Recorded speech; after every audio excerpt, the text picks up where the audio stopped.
தெய்வத்தின் குரல் மூன்றாம் பாகம். ஆச்சாரமும் ஆகாரமும் உணவு முறையில் உண்மை சீர்திருத்தம்.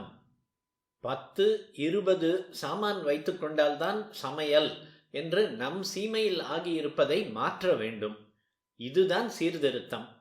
ஏதோ நிர்பந்தம் மாதிரி ரசம், கறி, கூட்டு, குழம்பு என்று பிரதி வேளையும் சாப்பிட்டாக வேண்டும் என்று நினைத்து கொண்டிருக்கிறோம். இத்தனை வஸ்து இருப்பதால் தான் புளி ஜாஸ்தியாகிவிடுமோ, உப்பு ஜாஸ்தியாகிவிடுமோ, சரியாக கொதி வந்து விட்டதா என்றெல்லாம் சந்தேகம்.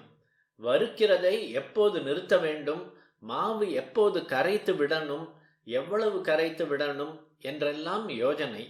இந்த வேண்டாத சிரமங்கள் இல்லாமல் லேசான ரீதியில் லைட்டாக ஆகாரத்தை ஆக்கிக்கொள்ள வேண்டும்.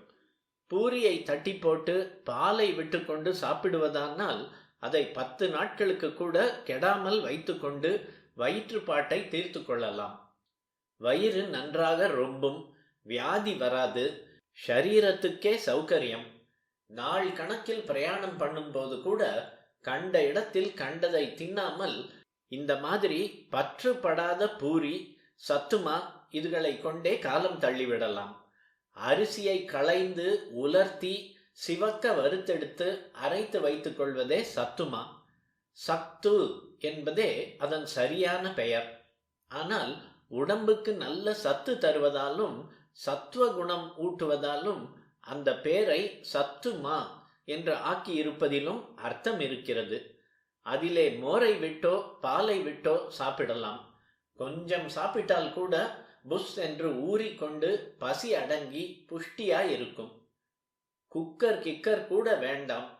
சுலபமாக சீக்கிரமாக அதில் 4-5 தினசை பண்ணி கொள்ள முடியலாம். ஆனால் நாக்கை கட்டுவதற்கு சத்துவ ஆகாரத்தை தவிர மற்றவற்றுக்கு போகாமல் இருப்பதற்கு அது பிரயோஜனமில்லை. குக்கர் வந்தால் அப்புறம் 5.5 பெட்டி, ரொம்ப புளி, ரொம்ப காரம் எல்லாம் கூடவே வரும். இது சித்தத்துக்கு செய்கிற கெடுதலோடு உடம்புக்கும் கெடுதல் வந்து பரிகாரமாக மருந்து, அந்த மருந்திலே அனாச்சாரம், இந்த அனாச்சாரத்துக்கு பரிகாரம் என்று போய்கொண்டே இருக்கும். செலவையும் சொல்ல வேண்டும். நிறைய வியஞ்சனம் என்றால் நிறைய செலவாவதோடு அப்புறம் டாக்டருக்காகவும் மருந்துக்காகவும் ஆகிற செலவு வேறே. அதனால் ஒரு சாமான் 2 சாமானை வைத்துக்கொண்டு சாத்விகமாக பெரியவர்கள் சொல்கிற மாதிரி மதுரமாக ஸ்னிக்தமாக லேசான ஆகாரத்தை தானே தயார் பண்ணி சாப்பிட வேண்டும் என்பதை ஜென்ம விரதமாக எடுத்துக்கொள்ள வேண்டும். ஸ்னிக்தம் பசை உள்ளது என்பதற்காக நெய் சொட்ட வேண்டும் என்று அர்த்தமில்லை. வரட்டு வரட்டு என்று இல்லாமல் பாலிலோ மோரிலோ ஊறினதாக அல்லது நெய் பசை உள்ளதாக இருக்க வேண்டும் என்றே அர்த்தம். மதுரம் என்றாலும் ஒரே தித்திப்பு என்ற அர்த்தமில்லை.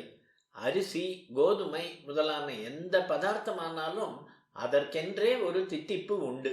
இப்போதைய புளி கார சமையலில் பதார்த்தத்தை ஓவராக வேக வைத்து அதன் இயற்கையான சத்து க்ஷீணிக்கும்படி பண்ணுவதில் தித்திப்பு போய்விடுகிறது. பண்டத்தை விட்டு இயற்கையான தித்திப்பு போகாதபடியான ஆகாரமாக சாப்பிட வேண்டும் என்று அர்த்தம்.